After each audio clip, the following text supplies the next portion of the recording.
বন্ধুরা, আজকে একটা নতুন গল্প নিয়ে আসলাম তোমাদের মাঝে। এটা সত্য এবং বাস্তব জীবনের ঘটনা। শেষ পর্যন্ত শোনার অনুরোধ রইল। শুনলে তোমার মধু চলে আসবে। দেরি না করে চলো শুরু করা যাক। তখন আমি কিশোর, বয়স 13 পার হয়নি হবে। ওসব কিছু না বুঝলেও হাতের কাজ ঠিকই বুঝতাম। আমার এখনও মনে আছে, আমি মহাখালী নিয়ে ওভারব্রিজের নিচে থেকে প্রথম বই কিনেছিলাম যখন 6ষ্ঠ শ্রেণীতে পড়ি। 20 টাকা দিয়ে খুব কষ্ট করে বহুবার কিনতে গিয়েও ফিরে এসেছিলাম। তারপর যখন দেখলাম ফুটপাথের দোকানে ভিড় কম, তখন চুপি চুপি দোকানদারকে বলেছিলাম আমার একটা বই লাগবে। দোকানদার আমাকে ছাড়ি দিতে পারে এই ভয়ে ছিলাম, কিন্তু না। দোকানে তার ব্যবসায়িক ভঙ্গিতে আমার দিকে তাকিয়ে একটা বই পেপারে মুড়িয়ে আমাকে বলল 20 টাকা দাম। আমি কোনো মতে টাকা দিয়ে বই নিয়ে দৌড়। তারপরেও অনেক বই কিনেছি, কিন্তু আমি গল্পেরগুলো কিনতাম না। ছোট স্টিকার কিনতাম প্রত্যেক কিস্তির টাকা করে। গল্পের ছবি ঝাপসা থাকায় আর বয়স কম থাকায় পড়ার প্রতি হয়তো আগ্রহ কম ছিল। তাই কিনতাম ছবির সব বই, একত্র করে সামনে রেখে তারপর হাতের কাজ করতাম। মাঝে মধ্যে ব্যথা হয়ে যেত। একবার এক বড় ভাইয়ের সাথে সিনেমা হলে ওসব সিনেমা দেখতে গিয়েছিলাম, বিচিত্রা সিনেমা হলে। ছবিটা আজও মনে আছে। পরে বহু খোঁজাখুঁজি করে ইউটিউবের মাধ্যমে পেয়েছিলাম। ছবিটার নাম কি?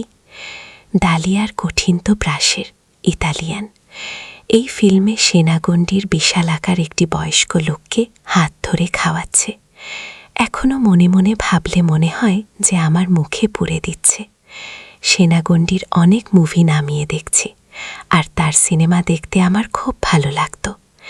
ডিসেম্বর মাস, শীতকাল। আমি তখন 7ম শ্রেণীর ফাইনাল পরীক্ষা দিলাম। নিয়ম মাফিক দাদিকে দেখতে যেতে হবে। আবার সামনে কোরবানির ঈদ। আমার অতীত অভিজ্ঞতা থেকে শীতকালে বাড়ি যাওয়া মানে অসহ্য একটি বিষয়। তারপরেও আবার ধমক মার্থা পড়ার ভয়ে বাড়িতে যেতে হবে। প্রতি বছর ফাইনাল পরীক্ষা শেষ হলেও ঈদ করতে গ্রামের বাড়িতে যাওয়া হতো। প্রায় ঈদের 2 সপ্তাহ আগে বাবা আমাদের বাড়িতে দিয়ে আসতেন। 2 দিন থেকে আবার চলে যেতেন ঢাকায়, কারণ তার অফিস খোলা। আমার গ্রামের বাড়ি দিনাজপুর জেলার বিরামপুর গ্রাম। যাওয়ার একমাত্র পথ দীর্ঘ লঞ্চ যাত্রা। লঞ্চে যেতে আমার খুব ভয় করত, কারণ আমি সাঁতার জানি না তাই। আমার দাদি তখন বেঁচে ছিলেন, যদি ওনার অবস্থা খুব ভালো ছিল না।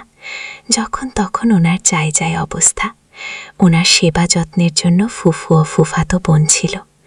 আমাদের গ্রামের বাড়ি থেকে ফুলের গ্রামের বাড়ি অনেক দূরে ছিল, তাই ফুফু ও বোনেরা পালাক্রমে তাদের সেবা করত। আমার ফুফাতো বোন ছিল 2 জন, তারা 2 ভাই ও 2 বোন। বড় বোনের নাম মুক্তা ও ছোট জনের নাম লিক্তা। দীর্ঘ লঞ্চ যাত্রায় কেবিনে বসে খুবই বিরক্ত লাগছিল। নদী থেকে প্রচণ্ড কনকনে বাতাস বইছিল, তাই কেবিনের বাইরে চলে এলাম, যেখানে সূর্যের আলো পড়ছিল। লঞ্চের বাহিরটা বেশ ভালোই লাগছিল। রোদ একটু শরীরটা গরম করে নিচ্ছি। একটু দূরে একজন 25-26 বছর বয়সী মহিলা তার ছোট বাচ্চাকে নিয়ে নৌকা দেখাচ্ছে, আর কি যেন বলছে। মাঝে মধ্যে পিচ্ছিটা আর গাল ধরে টানে। আমি একটু কাছে যেতেই জিজ্ঞেস করলাম, তোমরা যাবা কোন গ্রামে? আমি বললাম বিরামপুর গ্রামে। মহিলা বলল, ও তাহলে তো অনেক দূর। আমরা যাব নবাবগঞ্জ, চিনো? আমি বললাম, বিনা, আমি চিনি না। মহিলা বলল, এই তো পরের স্টেশন প্রায়। আশা করছি 30-40 মিনিট লাগবে। একটু পর আন্টিটাইট মহিলা নিচু হয়ে আবার বাবুর গাল ধরে টানাটানি করছে। এমন সময় আমি খেয়াল করলাম উপর দিয়ে দেখা যাচ্ছে। আমার তো চক্ষু যায় অবস্থা। অনেকটা দেখেও না দেখার ভান করছে। এদিক ছুটে মিলাও কেমন যেন হয়ে যাচ্ছে। তখন আমি ছোট ছিলাম বিধায় ভেতরে কিছু পড়া শুরু করিনি। এভাবে প্রায় 5 মিনিট কেটে গেল। একটু পর আংটি লঞ্চের বাথরুমে গেলেন। আমি যেখানে দাঁড়িয়েছিলাম বাথরুমটা তার সামনেই। লঞ্চের শেষ ভাগে তেলের ড্রামের কাছেই উনি বাথরুমে যেয়ে দরজা লাগিয়ে দিলেন। কিন্তু হাই কপাল, দরজাও এমন তারের গোনা দিয়ে পেঁচানো লোক, ফলে দরজা লাগালেও অনেকটা দেখা যেত। আমি একটু ভালো করে খেয়াল করতেই ভেসে উঠল সেই চিট আকাঙ্ক্ষার জিনিস। আর সেখান থেকে বাহির হচ্ছে অজস্র পানির ধারা। একটু পরন্ত বিকেলের রোদের আলো আমাকে এদিক দিয়ে অনেকটা উপকার করছে। বাস্তবে প্রথম দেখলাম একই জিনিস। এই বয়সে এখন মনে পড়ে সেটি। এমনটা দেখে আমার মনে হলো আঙ্কেল অনেক শক্তিশালী। একটু পরে নেমে পড়ল তার গন্তব্যস্থানে। নামার সময় তিনি আমার দিকে তাকিয়ে একটু হাসলেন। আমার মনে হয় তিনি ধরে ফেলেছেন আমি তার সব দেখে ফেলেছি। তারপর প্রায় 2 ঘন্টা লঞ্চে বসে আমি তাকে কল্পনা করেছি। স্টেশনে আমার চাচাতো ভাইরা হাজির ছিলেন। তারা আমাদের ব্যাগগুলো মাথায় নিয়ে গ্রামের দিকে রওনা হলেন। আমিও তাদের পিছু পিছু হাঁটা দিয়ে অবশেষে বাড়ি পৌঁছলাম। বাড়ি পুরো গমগম করছে। আমরা আসার খবর পেয়ে আমাকে এটা ওটা জিজ্ঞেস করছে। আমার তো কোনো দিকে মন নেই, কখন নিজেকে শান্ত করবেই তাহলে আছি। এমন সময় আমার ফুফাতো বোন রিক্তা লেবুর শরবত নিয়ে এলো। সে আমার বয়সের থেকে 3 বছরের বড়। দিনাজপুর সরকারি মহিলা কলেজের এইচএসসি প্রথম বর্ষের ছাত্রী। তার গায়ের রং হলদে ভরসা। এই রং আমি নিজেও পছন্দ করি। আমাকে জিজ্ঞেস করল কেমন আছিস। আমি বললাম ভালো। পড়ালেখা কেমন চলে? পরীক্ষা কেমন হয়েছে? পাশ করবি তো? ভালো হয়েছে। আমি বাথরুমে যাব। এই বলে আমি রওনা দিলাম। কিন্তু রিক্তা পাও দেখি আমার পিছে পিছে আসে। আমি বললাম তুই আসছিস কেন? সে বলল সন্ধ্যা পড়ছে, যদি আবার ভয় পাচ্ছে। বাথরুমে ঢুকে দরজা লাগাতে আসলে ভয় পেয়ে গেলাম। পুরো অন্ধকার বাথরুমটা ছিল গাছগাছালির ভিতর। ঝিঙ্গি পোকার ডাক। তার মনে হয় যে কোনো সময় নষ্ট হয়ে যেতে পারে। ভয়ে নিজেকে আর শান্ত করা হলো না। 1 নম্বর কাজ করেই বেরিয়ে পড়লাম। এক কাজেই শব্দ হলো। তাতে মনে হলো আসমান থেকে জমিনের ঝর্ণা পড়ার শব্দ। এত শব্দ হলো যে কয়দিন ধরে জমিয়ে রেখেছিস? কাল সকাল থেকে জমিয়েছি। বসলে এত শব্দ হতো না। এখানে যে অবস্থা বার বসা। বাবা করার ডাক দিয়ে বলল, তন্ময় তুই কি তোর দাদির কাছে ছিলি? আমি তখন দাদির কাছে গেলাম। গুটিসুটি হয়ে সবাই ওনার কাছে বসে আছেন। আমিও বসলাম। দাদি আমার মাথায় হাত বোলালেন। ওনার কাছে অনেক কিছু শুনতাম। এমনও রাত গিয়েছে যে ওনার কিছু না শুনে ঘুমাতাম। আজ উনি তেমন কথা বলতে পারেন না। কোনো মতে হাত পা নাড়ান। মা বলল আগে কত কিছু শুনতে আসত, আর এখন কাছে আসে না। চাচা চাচির সামনে মা বাবা ফুফু সেখানে রয়েছে। আমার পিছনে দাঁড়িয়ে আছে 2 ফুফাতো বোন। বড় ফুফাতো বোন অনার্স পড়েন। দেখতে সামলা হলে কি হবে, অনেক লম্বা, আর 2টা বিশাল অধিকারিণী। আমার মাঝে মধ্যে মনে হয় এরা 2 বোন এত বড় সাইজ হলো কিভাবে। মুক্তা আপা বলে উঠল, গ্রামে এসেছি, সবার বাসায় গেছে, যাইয়া সালাম দিয়ে আসবি না? আমি বললাম, চলেন। আমাদের গ্রামে তখনও বিদ্যুৎ যায়নি, ভয় পাব রাতেই ভেবে মুখটা আমার সাথে চললেন। তন্ময়, পড়াশোনা করিস ঠিক মতো? আমি বললাম জিইপি করি। বড় আপা আমাকে বগলতলায় ধরে নিয়ে যাচ্ছে যাতে আমি ভয় না পাই। সেই অনুভূতিটা আমার খুব ভালো লাগছিল। এমনি লঞ্চে এক কাহিনী হয়েছে, কিছুই করতে দিতে পারিনি। আমিও মাথা দূরে সরাচ্ছে না। আমি ছোট, উনি কিছু মনে করবেন না, এই ভেবে মাথা কাছাকাছি করে রেখেছি। মনে মনে অনুভব করতে লাগলাম, আর যদি একটা পারতাম, এরকম করে এ বাড়ি থেকে ও বাড়ি গিয়ে সালাম জানিয়ে আসলাম। অন্ধকার, আমার ছোট মেয়ে রাগারাগি করছে। সমস্ত রাজ্যে তার মাঝেই জমা হয়েছে। দুঃখের বিষয়, তার রাগ আমি কিছুতেই থামাতে পারছি না, জায়গার অভাবে। রাতে খাবারের পর ঘুমানোর পালা। আমাদের বাড়িতে 3টে রুম। একটিতে দাদি দখল করে আছেন। আপাতত ফুফু তার সাথে ঘুমাবেন। উনি আসতেন না, আমরা এসেছি বিদায় উনি এসেছেন। আরেকটি রুমে আব্বা মা ও 2 ছোট ভাই ঘুমাবেন। মা আমাকে বললেন, তুই মুক্তারিক তার সাথে ঘুমায়। শীতের রাত, ভালো করে মাফলার দিয়ে কান জড়িয়ে নিবি, আর লেপ মুড়ি দিয়ে ঘুমাবি। দিনের ঘরের চালের ফাঁক দিয়ে কনকনে বাতাস আসছে যে হাত পা জমে যাবে। এই জন্যেই আমি গ্রামে আসতে চাই না। রিক্তা জিজ্ঞেস করল, লুঙ্গি পারবি না? আমি বললাম, প্যান্ট পরে কি ঘুমোতে পারবি? গরম লাগবে না?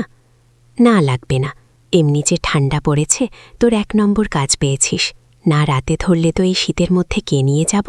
যা সেরে যায়, একলা যাইতে ভয় করে, তুই আয় সাথে দাঁড়া।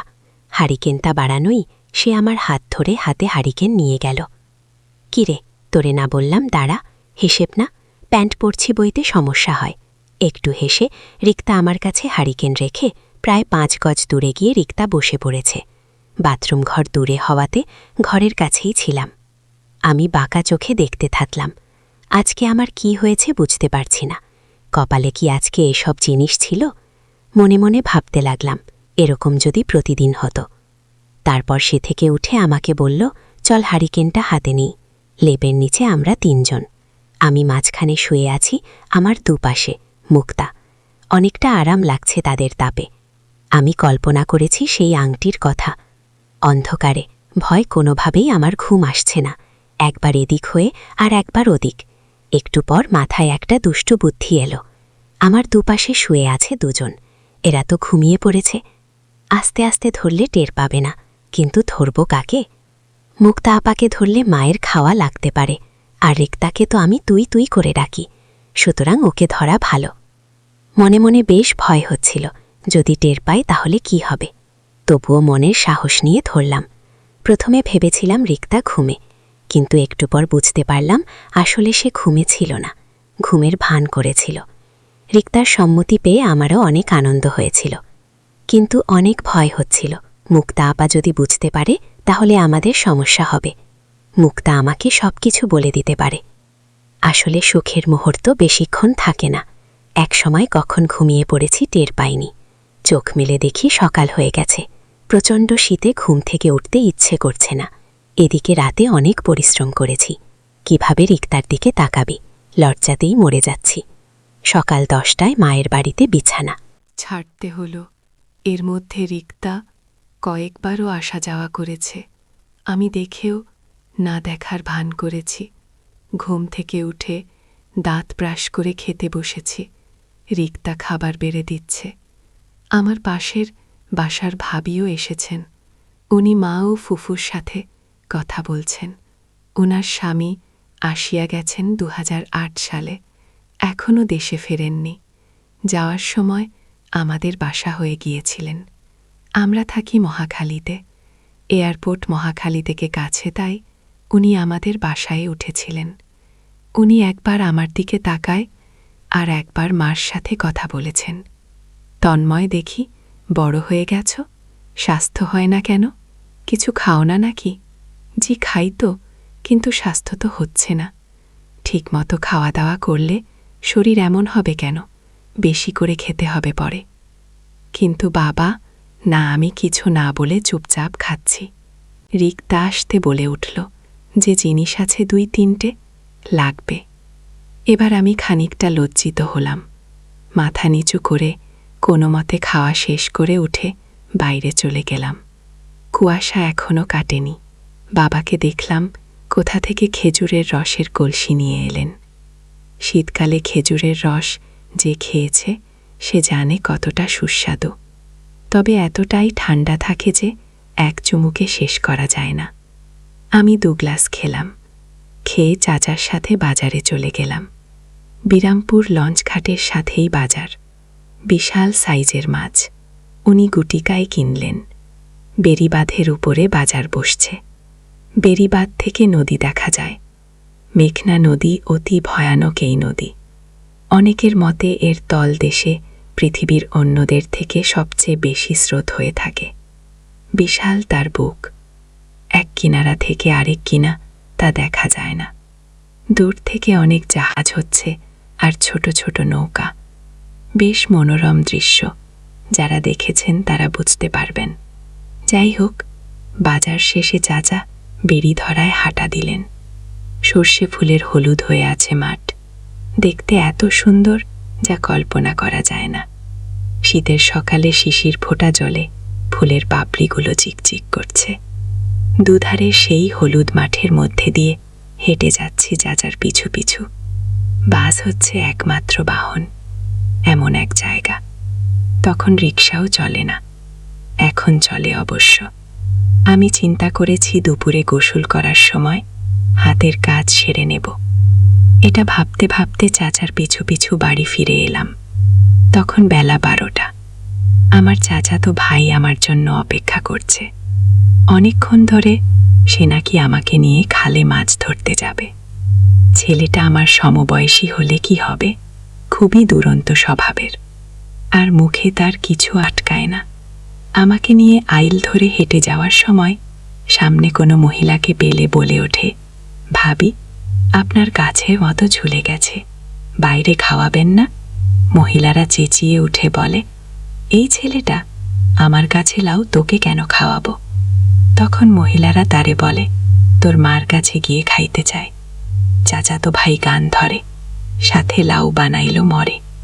বৈরাগী আমি আর হাসি আটকাতে পারি না। মাছ ধরা শেষ হলে আমি বললাম, বাড়ি চল। কেন, বাড়ি যাইয়া কি করবি? গোসল করবি না? আমি বললাম, বাড়ি যাইয়া গোসল করব। বাড়িতেই চাষপক্ষ নিতে দুবাইয়ে গোসল করবি। লুঙ্গি গামছা কিছু আনি নাই। লুঙ্গি গামছা লাগবে না, গোসল কইরা বাড়ি চাইয়া বদলায় লবি।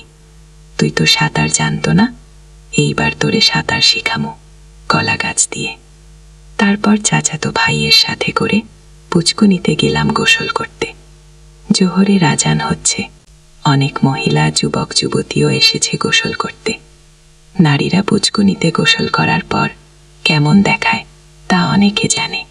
কি কি দেখা যায় আশা করি তা তোমাদের আর বলতে হবে না। তা দেখে আমার ছোট মিনাস স্মরণ করিয়ে দিল নিজেকে কিভাবে শান্ত করা যায়। মহিলারাও আমার দিকে তাকাচ্ছে, এটাই গ্রামের কৌতূহল। কেউ জিজ্ঞেস করে, ছেলেটা? চাচাতো ভাই চিল্লায় বলে, তোমাগো রাতে। আমি বাড়িতে যেয়ে কাপড় চোপড় বদলানোর জন্য বোল পড়ে গেলাম। গিয়ে দেখি বড় আপা গোসল করছে। আমি হুট করে ঢুকে পড়াতে এক আজব জিনিস দেখলাম। তার গায়ের রং শ্যামলা হলে কি হবে, ওই পুরো সাদা। আমি বুঝতে পারলাম না উনি এভাবে দরজা পুরো লক না করে কিভাবে গোসল করছেন। আমার দিকে তাকিয়ে হেসে বললেন, এই ছাগল, দেখবি না দরজার সামনে দড়িতে মেয়ে মানুষের কাপড় ঝোলানো আছে? দরজা লক করে ভিতরে অন্ধকার হয়ে যায় দেখে লক করি না। আর পারিবারিক গোসলখানা হওয়াতে বাইরের কেউ আসে না। আমি বললাম, জামা বদলাবো। আপা বলল, একটু দাঁড়া বাইরে। একটু পর আমি জামা কাপড় বদলাতে শুরু করলাম। তিনি তার কাপড় চোপড় ছিলেন। পরে বাসায় চলে আসলাম। দুপুরে খেয়ে একটা ঘুম দিয়ে রাতের অপেক্ষা করতে থাকলাম। সন্ধ্যায় ঘুম ভাঙেনি তার ডাকে, তন্ময়, এই তন্ময়, উঠতে আর কত ঘুমোবি? শীত লাগে, পরে উঠব, এখন ঘুমায়। রাতে ঘুমায় কে? জায়গা থাক। জায়গা কি করবি? তুই তো মহা শয়তান, এ তো সব দেখতে শিখলি কোথায়? কিতে পারুম না, বিছানা ছাড়া ঘুরতে যাব। যাবি কই? যাবি সন্ধ্যায়? পাশের বাসার ভাবির বাসায় যামু, ভাবির লগে গল্প করমু। ভাবে বিচার দিচ্ছে, তুই নাকি দূরে দূরে থাক। না, যামু না, ভালো লাগছে না। গেলে তোর একটা জিনিস দেখাবো। কি জিনিস? আগে বল, তাহলে যাব। চলছে আমরা, দিনভর ঘুমাচ্ছে। ভাবির বাসায় যেতেই ভাবি বলে উঠি, কি তন্ময়, লজ্জা পাও নাকি? ভাবিগুলোকে কথা কর না? শুনলাম ক্লাস 9-এ উঠবে এখন, এ তো লজ্জা কিসের? গ্রামে আজও ভাবিদের সাথে কথা বলবো, খোঁজ খবর নেবে, তাহলে সিনে ভালো লাগে।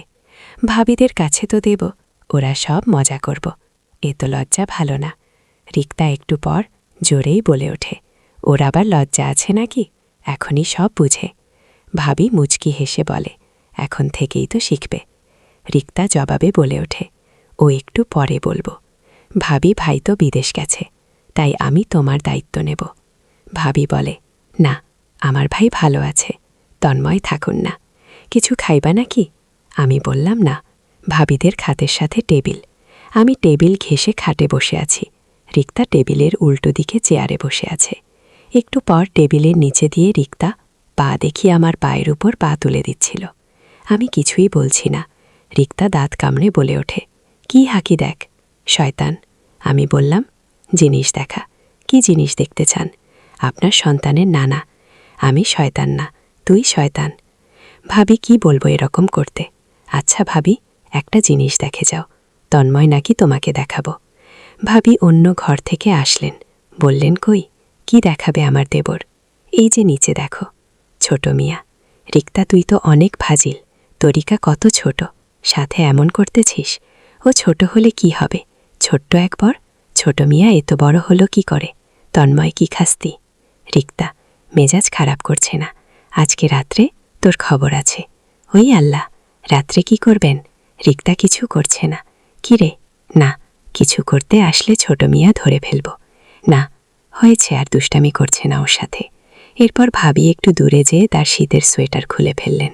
ভাবি আবার অনেক ফর্সা, বয়স মাত্র 22, বলে আমি মনে মনে বলি, কি করে এই ভদ্র আবার এই শয়তান।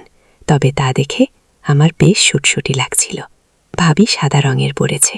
রিক্তা আমার দিকে তাকিয়ে বলে, কি দেখ, চোখ কানা করে দিন। এরপর ভাবি বলে, আগে বলবে না আমার দেবর, তার দাবে না হয় একটু পূরণ করতাম। রাতে ঘুমানোর সময় গত রাতের মতো একই ঘটনা শুরু করলাম। আজকে কোনো দ্বিধা নেই। প্রথমে একটু বাধা দিলেও পরে আমার হাতের ছটকায় কোনো বাধা দিল না। অনুভূতি অন্যরকম। সবশেষে আমার কানে কানে ফিস ফিস করে বলে উঠল, আমি কাল চলে যাব। শুনেই আমার মন খারাপ হয়ে গেল। তাহলে কি আমার ভালোবাসার পর্ব এখানেই শেষ? আমি বললাম, কেন?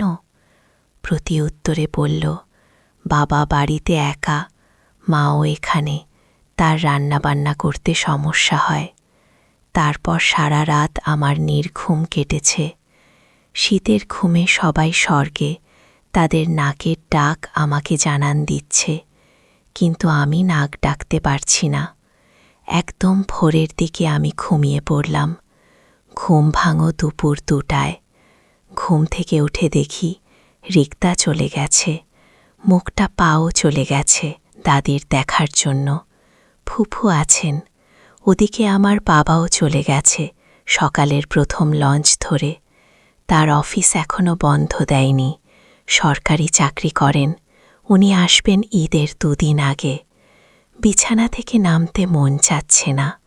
গতকাল মনে হয়েছিল গ্রামে আসায় অনেক মজা করতে পারছি, মন প্রফুল্ল।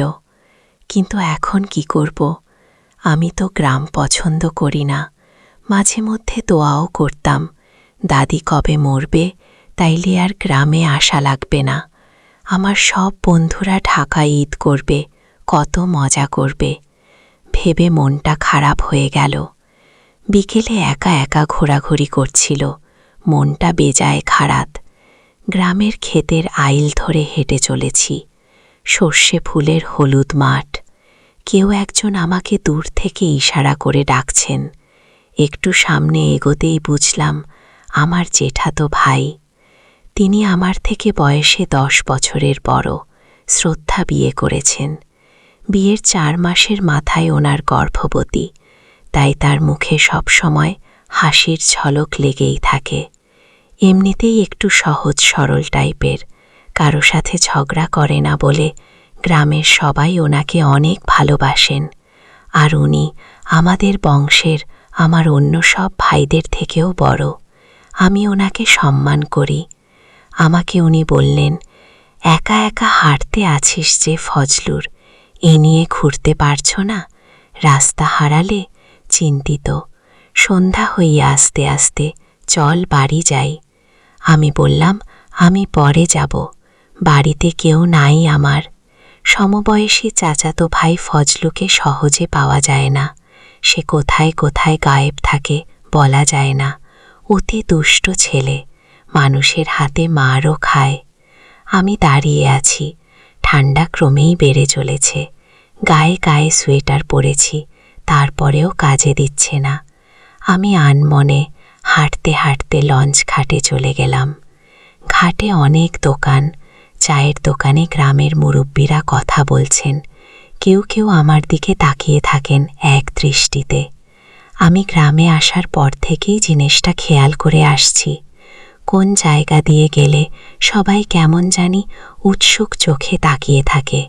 পরিপাটি জামা কাপড় পরিধান করাতে হয়তো তাদের এই কৌতূহল। গ্রামের বৃদ্ধরা সাধারণত লুঙ্গি আর চাদর রাখেন, গায়ে শীত হোক আর গরম। কেউ একজন জিজ্ঞেস করে, তুমি সালামের পোলা না? হাজি বলেন ওদের কাছে এগিয়ে যাই। একটু পরে একটা লঞ্চ এলো, দেখতে ভালো লাগলো। টার্মিনালের সামনে আসার আগে প্রচণ্ড শব্দে সাইরেন দিতে থাকে। ধাক্কা খাওয়ার আগে লঞ্চটা একটু বেঁকে, তারপর ধাক্কা খায় আর সাথে নিয়ে আসে প্রচণ্ড ঢেউ।